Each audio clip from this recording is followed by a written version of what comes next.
And now, here is Dr. Jawanza Kunjufu with his penetrating presentation of countering the conspiracy to destroy black boys. There's no topic that concerns me more than the one on the conspiracy to destroy black boys.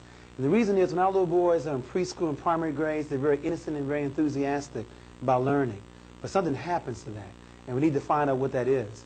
My younger son is on the cover of this particular book, and I would like for him to grow up to be a man. Like many of you already told me, that you have sons and male students as well.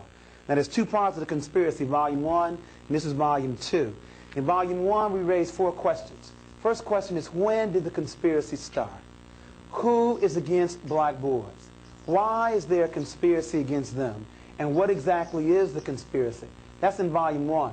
In Volume 2, we look at the relationships between mothers and their sons. That must be studied. We also must look at female teachers and black male students. That must also be studied.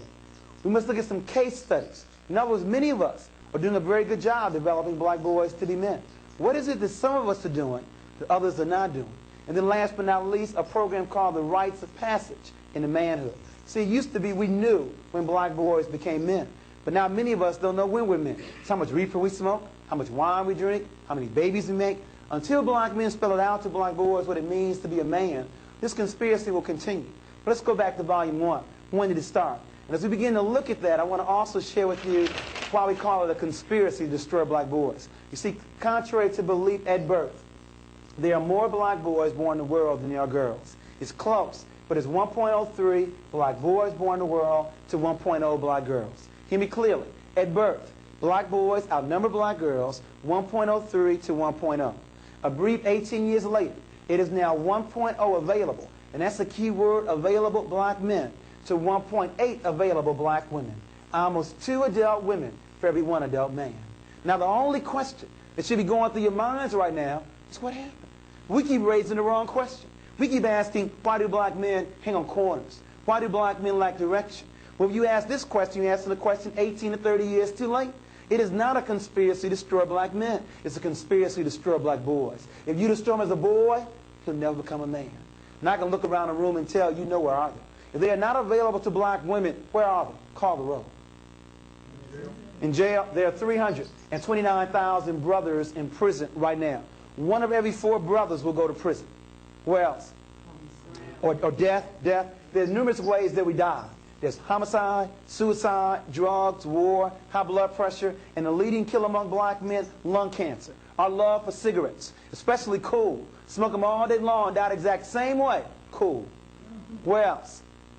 We have prison, death. What else to make us unavailable to black women? Yes, homosexuality.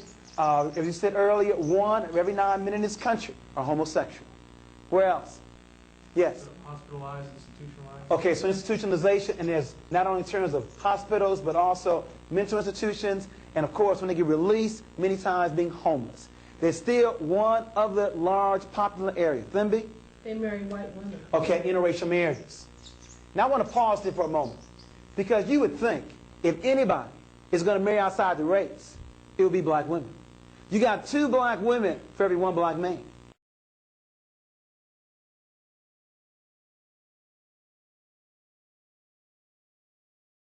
Are brothers. That means 48,000 sisters. It's almost a 2-to-1 ratio of black men to black women marrying outside the race. But remember, as you said in the earlier workshop, if the definition of beauty is light skin, long hair, and blue eyes, why stop with Renee, the light-skinned sister? Why not get you the real thing? There's some serious problems here. And then black men tell me, I can't find a black woman to understand me. You mean out of 20 million black women, you can't find one to understand you? You don't need a white woman, you need a psychiatrist. But that's another workshop on relationships. But I just want to share with you, we got some very serious problems. But to tease this audience, black women are tired of being by themselves. And in the earlier issue of Essence magazine, the article said, guess who's coming to dinner now?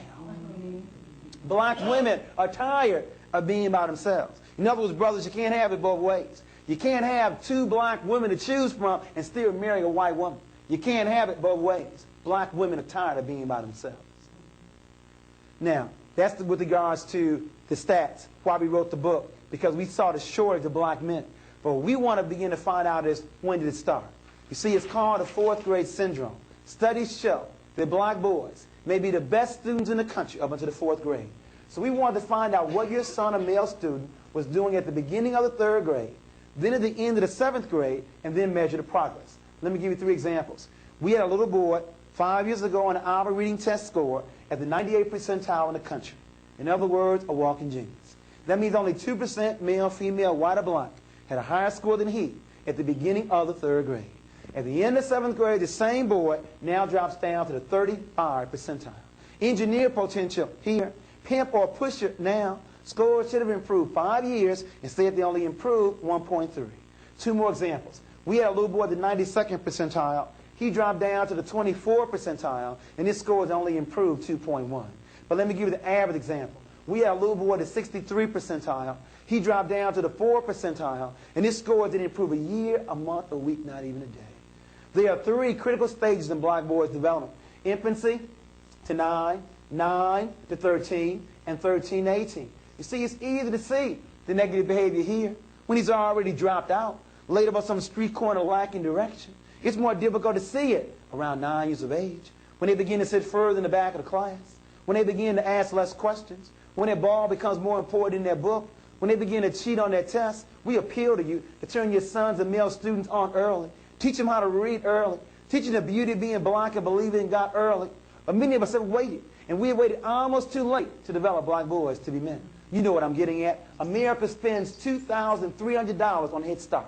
They spend $38,000 on prison. If Reagan wanted to balance the budget, I can show you could save about $36,000 per person. It's much easier to educate than it is to incarcerate. Now you raise the questions. How long do you stay in Head Start? Year? 2 years at the most? How long do you stay in prison? The rest of your life? Question number 1. Question number 2. Does Head Start work? A 19-year study documents that Head Start works. But in prison, 85% of the inmates that get released go right back in. But as Jesse Jackson says, we have 2 choices. We can either send me to Penn State or to State Penn. It's your choice. We have got to find ways to intervene.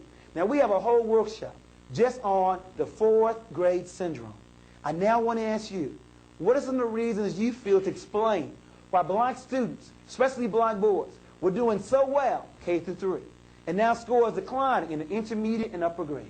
What explains it? Yes? I think the learning style changes abruptly in 4th grade from what might have been more right brain activities in the primary grades into all of a sudden all left brain activities. Okay, so a change in learning styles or methodology from the teacher, from a holistic learning style to a left brain. Okay, very good. Any others? Yes? I think that there's a lot of rejection on the part of the female teachers in the classroom. And the rejection increases with the upper grades? Why do you think it increases?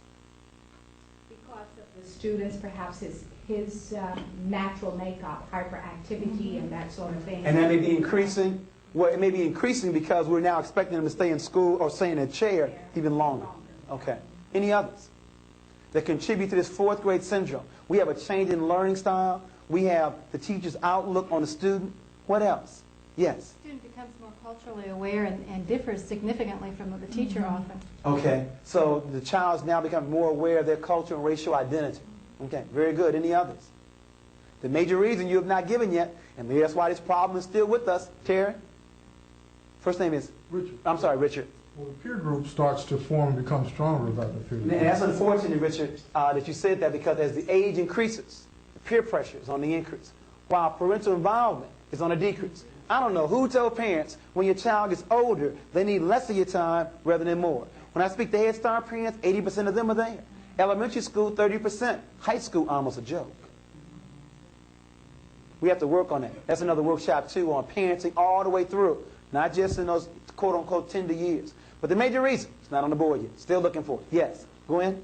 I think, too, that young boys, and particularly young black boys, in the primary grades, they have many mother figures.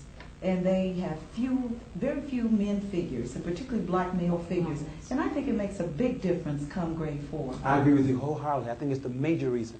And let me now give my first position. I sincerely believe